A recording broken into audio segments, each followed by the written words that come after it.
sont un peu critiques envers ce régime sont suicidés, et beaucoup prenaient d'ailleurs comme exemple les membres de la DGSI qui se sont suicidés en des parkings. Bonjour, alors il y a des personnes bienveillantes qui me disent attention Jean-Luc, attention à toi, parce que les personnes qui critiquent le Mac, ben tu vois, elles ont tendance à disparaître. Oh, et vous inquiétez pas pour moi, je ne suis personne, ça n'intéresse pas le Mac, et je vois pas quelqu'un qui emmènera, enfin qui prendra la peine de faire en sorte que je disparaisse en me zigouillant moi-même, soi-disant. Bon, voilà. Mais il y a une vingtaine de morts très suspectes autour de la présidence, et toute personne qui critique effectivement le Mac, notamment les deux personnes récemment les plus célèbres qui sont Olivier Marleix, ex-député, rappelez-vous, malheureusement défunt, et aujourd'hui nous avions aussi, comment il s'appelle, Éric Denessé, l'agent des renseignements. Ou d'autres, alors là c'est le rapport est un peu plus scabreux, de la Direction Générale des Finances,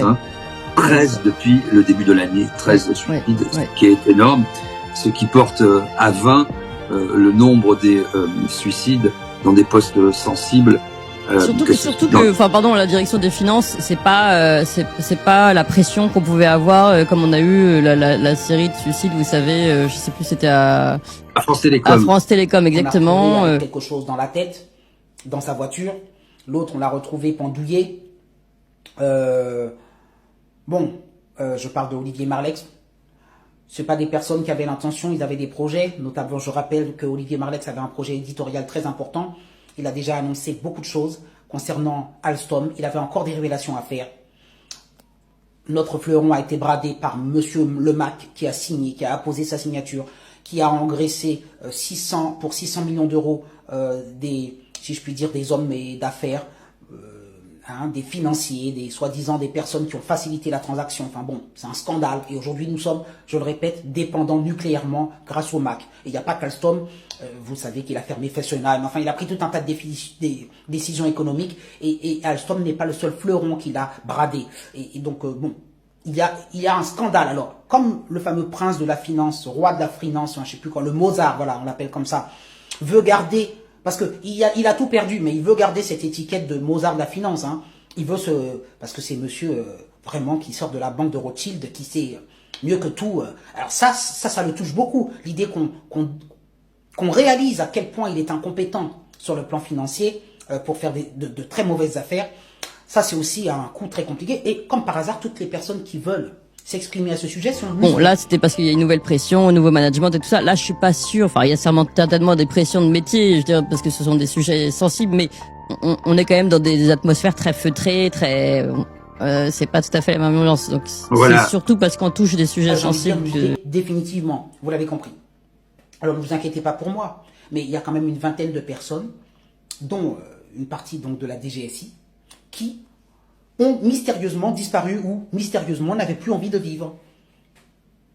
Voilà. Mais il faut le savoir, de tout temps, les présidents, il n'y a pas que le Mac, ont agi de la sorte. Ils ont le pouvoir. Mais sauf que, comme il y avait même le fameux nounours, là, excusez-moi, allez, j'ai envie de dire Hollande, qui a reconnu dans un livre qu'il était tout fier d'avoir fait zigouiller quelqu'un. Il l'a même reconnu. Bon, je vous invite à vous renseigner. Donc les présidents ont la main là-dessus. Faut pas croire, on a l'impression d'être dans un film de James Bond. Ce que je dis, c'est pas réel. Non, c'est tout à fait possible. Les présidents ont la main sur ce genre de choses. Alors évidemment, c'est pas un ordre direct. On n'est pas dans Al Capone. Mais les personnes bienveillantes qu'il y a autour de lui, qui se font promouvoir et qui se font engraisser financièrement pour faire plaisir au Mac, savent ce qu'ils doivent faire et le font. Et puis ensuite, le Mac les récompense de manière encore très indirecte. C'est pas lui de sa propre main, évidemment. Tout ça, ça ne se fait pas directement, mais on est dans la réalité de ce monde-là. Donc, il y a toute une garde autour du président, bienveillante soi-disant pour lui, qui le protège, et qui, parce que tout simplement, ce sont les intérêts, leur intérêt d'avoir le prestige de protéger le président, et puis surtout de recevoir les récompenses qui vont avec. Alors, les récompenses sociales, c'est monter dans la hiérarchie, et puis les récompenses en termes de pécunier, voilà. C'est une réalité.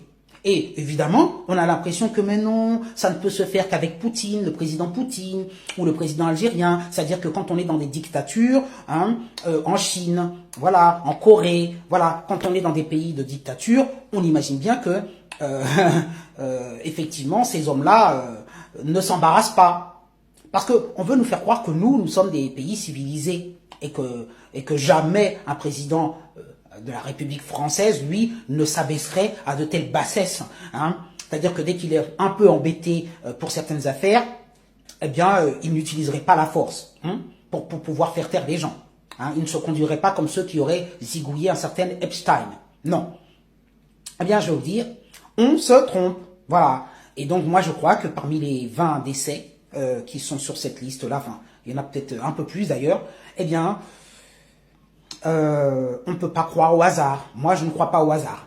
Et j'ai envie de dire, il y a Candace Owens aux États-Unis qui semble intouchable, mais elle est mère de plusieurs enfants. Je crois qu'elle en a un qui a seulement 20 semaines, enfin, je sais plus.